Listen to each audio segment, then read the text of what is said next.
헬스조선 상례 서비스 3일의 약속. 네, 여러분 안녕하십니까. 문희상 국회의장이 공수처법을 국회 본회의에 부의하지 않는 것으로 생각을 바꾼 것 같습니다. 어제 분위기만 해도 부의하는 쪽으로 기울어 있었는데 이 선거법 개정과 엮여 복잡한 정치 계산법이 작동되거나 아니면 정치 야합이 이루어지고 있다고 봐야 합니다. 그러나 그것과 상관없이 공수처법은 예초부터 유연적 성격을 띠고 있다는 말씀을 드립니다. 이번 영상의 주제는 공수처는 유연이다 정했습니다. 오늘은 공수처법을 포함한 사법개혁 법률안이 패스트트랙, 즉 신속 처리 안건으로 지정된 지 숙려기간 180일이 지났습니다. 여당은 국회의장이 이 법안을 본회의에 부의할 수 있다고 하고, 부의한다는 것은 토론에 붙인다 이런 뜻입니다. 본회의에 부의한다는 뜻은 본회의에서 의원들이 토론하고 심의할 수 있다는 것인데요. 법안을 표결에 붙이는 것은 법안을 상정한다고 말합니다. 문희상 의장이 공수처법을 본회의에 부의한다고 해서 곧바로 공수처법을 상정하는 것은 아닙니다. 그런데 이제 최종적으로는 문희상 의장이 12월 3일 내년도 예산안 통과 시점에 맞춰서 공수처법을 본회의에 부의하고 곧바로 상정해서 표결 처리하는 절차를 생각하고 있는 것 같습니다. 그러나 이와는 전혀 다른 차원에서 공수처법이 태생적으로 유연이라는 지적이 많습니다. 우리 헌법에 국무회의의 심의를 거쳐 임명하는 수사기관의 장은 검찰총장이 유일합니다.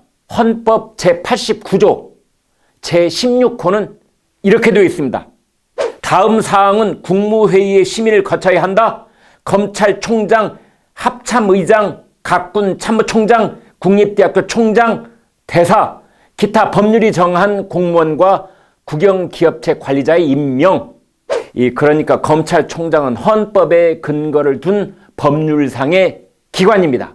또 우리 헌법은 오로지 검사만이 국민을 체포하고 구속하고 압수수색할 수 있도록 못 박아 두고 있습니다. 헌법 제12조 제3항은 이렇게 되어 있습니다.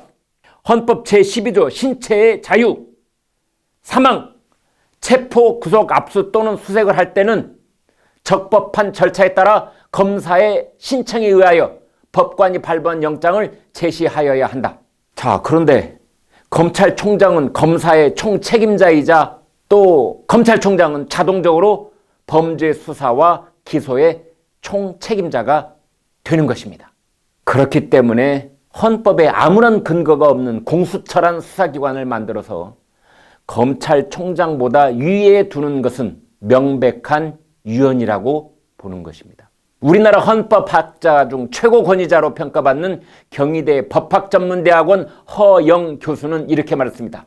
검찰총장보다 상위 슈퍼 수사기관을 두는 것은 명백한 유연이다. 어떻게 유연적인 공수처가 헌법에 근거를 두고 수사권을 책임지는 검찰총장의 수사권까지 제한할 수 있겠는가?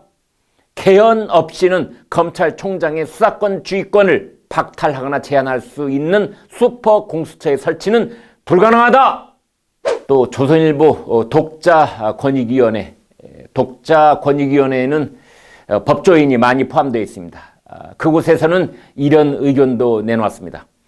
공수처는 유연 소지가 있다. 일반 국민은 일반 검찰에서, 고위공직자는 공수처에서 수사하도록 되어 있는데 헌법 11조에는 이렇게 되어 있다. 모든 국민은 법 앞에 평등하다. 누구든지 성별, 종교 또는 사회적 신분에 의하여 정치적, 경제적, 사회적, 문화적 생활의 모든 영역에 있어서 차별을 받지 아니한다. 사회적 특수계급의 제도는 인정되지 아니하며 어떠한 형태로도 이를 창살할 수 없다. 그런데 왜 공수처를 만들어 국민을 구분하는가? 헌법 11조의 평등 정신에 어긋나는 것 아닌가? 공수처가 입법이 된다면 기존의 일반 검찰, 특별 검사, 특별 감찰관의 또 하나의 공수처가 더해진다는 뜻입니다. 특별 검사 제도는 정치권이 자신들이 입법을 하고도 있고 있는데요. 상시 운영 체제로 되어 있습니다. 특별 검사 임명 등에 관한 법률을 보면은 국회가 의견을 내는 사건이나 법무장관이 필요하다고 인정 판단되는 사건에 대해 특별검사를 임명해서 수사를 할 수 있게 되어 있습니다. 따라서 공수처가 하려는 일은 특별검사로도 얼마든지 만족시킬 수 있습니다. 또 특별감찰관이라는 것도 있는데요. 문재인 정권은 2년 반이 되도록 이 특별감찰관을 임명하지 않고 있습니다. 다 떠나서 검찰개혁이란 도대체 무엇입니까? 그것은 검찰이 공정성을 회복하는 일입니다. 문재인 대통령의 국회 시정연설에서 무려 27차례나 반복했던 바로 그 단어 공정, 공변될 공, 발을 정, 바로 공정. 문 대통령이 그토록 좋아하는 공정성을 회복하면 됩니다. 어떻게 하면 검찰이 공정성을 갖게 될까요? 법률을 100번 뜯어 고친들 소용없고 오로지 대통령과 청와대와 집권 여당으로부터 검찰을 독립시키면 됩니다. 대통령과 집권 세력의 정치 권력으로부터 검찰을 독립시키면 바로 그날부터 검찰 개혁은 저절로 됩니다. 반대로 불공정하다는 것은 수사기관이 강자에게는 약하고 약자에게는 강하다는 뜻입니다. 다시 말해 대통령의 오른팔이자 민정수석이었던 법무장관과 그의 아내를 끝까지 수사하면, 그렇게 살아있는 권력 앞에 주저하지 않고 수사의 칼끝을 들이대면 그게 바로 공정이고, 그 앞에 무릎을 꿇게 되면 그게 불공정입니다. 살아있는 최고 권력에게 공정하면 서민과 약자에 대한 공정함을 저절로 해결할 수 있습니다. 이런 윤석열 검찰에게 문 대통령이 자꾸 간섭하고 지시하고 감찰하라고 하고 인권을 말하고 개혁하라고 한다는 것은 헌법기관인 검찰총장을 무시하고 견제하려는 것으로 받아들일 수밖에 없습니다. 유연적 공수처 설치를 강하게 밀어붙이는 것은 바로 대통령을 위한 또 다른 권력기관을 만들려는 것이나 다름없습니다.